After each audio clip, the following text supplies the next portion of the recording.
pessoal, trabalhando ainda com esse texto de 1 Samuel 11, versos 1 e 2, quando Naás sitia a cidade de Jabes de Gileade, eu gostaria agora de te dar um contexto histórico.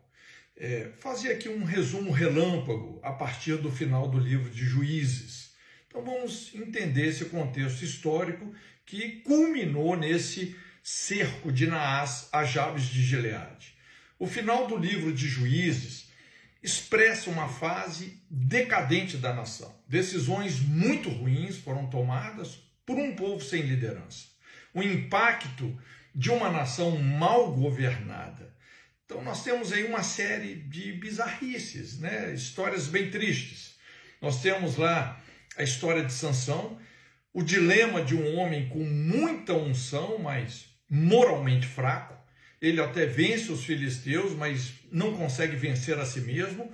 Morre sacrificando-se no templo de Dagon, num ato heróico e psicótico de suicídio. Pensa num homem que brincou tanto com a unção de Deus que acabou sendo destruído por ela.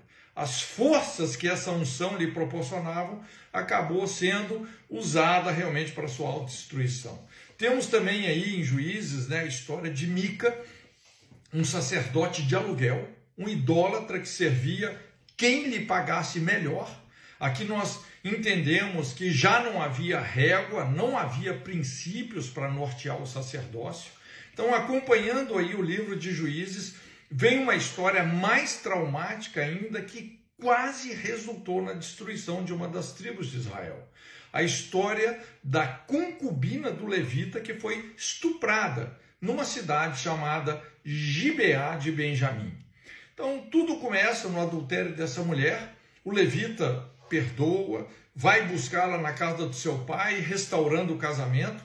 Ao ir embora, ele fica na praça dessa cidade, que é Gibeá de Benjamim, acolhido por um homem velho. É quando um bando dos filhos de Belial cercam a casa, tomam à força a concubina desse levita, a estupram a noite inteira até que ela morre. Veja bem, isso aqui meio que uma repetição do que aconteceu em Sodoma. Então o levita manda uma mensagem radical a uma nação espiritualmente adormecida. Ele esquarteja a sua concubina e envia um pedaço dela para cada tribo. A maldade se excede quando a tribo de Benjamim se recusa a punir esses criminosos. Veja bem, gente, Israel não tolera impunidade. Deus não tolera impunidade. E isso está bem contextualizado com a normalização da bandidagem imposta aí nos nossos dias pelo marxismo progressista, que hoje, na verdade, é sinônimo de moralmente retrógrado. Então, vem um castigo extremo sobre a tribo de Benjamim.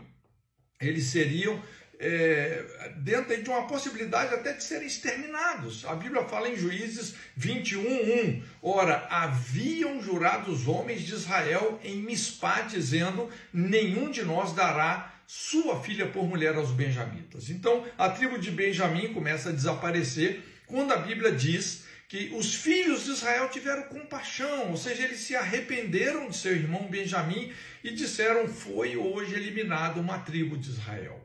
É interessante isso aqui, como que Israel agora ele tenta uma maneira de resolver essa situação de Benjamim. Como você se sente quando um outro ministério, que não é o seu, entra numa rota de destruição? Você vai falar bem feito ou você luta pela restauração e preservação? Então, como eles resolveram isso? Eles pegaram uma cidade aí de Manassés, que é exatamente essa cidade, Jabes Gileade, que havia ficado alienada em relação às decisões tomadas pela nação em Mispá, no caso dessa mulher estuprada, Ou seja, uma cidade que perdeu o zelo, que ficou indiferente à maldade. E acontece aqui uma coisa bizarra, porque eles matam todos os homens dessa cidade, exceto as virgens, que foram dadas aos filhos de Benjamim. Então, a cidade de Jabes de Gileade fica debilitada, mas a tribo de Benjamim sobrevive. todavia a nação moralmente está no fundo do poço. Então, lembre-se que foi essa cidade debilitada, Jabes de Gileade, que é o símbolo de uma igreja ferida, que Naás, o amonita, ataca. Naás, descendente de Ló, carrega o espírito de Sodoma, a serpente do coração, que deixa a terra arrasada. Inclusive, Naás, no hebraico, Nashash, significa serpente. Veja bem que o inimigo tenta atacar Israel exatamente na área onde ele já tinha feito um estrago, quase conseguindo eliminar uma das tribos de Israel, a tribo de Benjamim. Então, é quando vem esse texto aí de 1 Samuel 11, subiu Naás, o amonita. E é quando também, então, Deus levanta Samuel, e essa foi uma das melhores fases da nação, não é? Essa seria uma história longa, o impacto de um líder íntegro. No final da carreira de Samuel vem uma crise com a situação dos seus filhos, é quando o povo pede um rei. Isso foi uma mudança de regime, de sistema de governo. A Bíblia revela que no fundo o povo estava rejeitando o governo divino, eles queriam um governo mais humano e menos divino, tiraram Deus do trono, né? Pediram um homem, mas o ponto que eu quero ressaltar é que Deus escolhe Saul, e o povo ratifica essa escolha de Deus. Agora, veja bem, de que tribo Saul era? Da tribo de Benjamim. De que lugar? Gibeá, a cidade pervertida. Gibeá passou a ser chamada Gibeá de Saul, inclusive. Então, essa é uma história de esperança, porque das nossas tragédias, Deus está buscando respostas e trazendo soluções. Onde abundou o pecado, superabundou a graça. A tribo de Benjamim, que por pouco não foi destruída, agora lidera a nação. Da mesma cidade, Gideá de Benjamim, onde uma senhora foi brutalmente estuprada até a morte, Deus levanta e unge um rei, ungido pelo zelo de Deus, que libertou Jabes de Gileade das mãos de Naás. O nome da cidade maldita é mudado. Já não é mais Gibeá de Benjamim, mas Gibeá de Saul.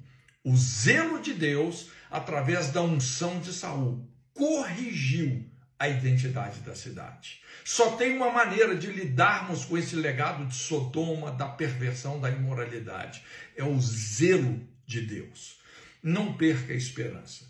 O Deus vivo não se afasta da história. Porém, ele conta com o nosso protagonismo, sempre colocando diante de nós a bênção e a maldição, a vida e a morte.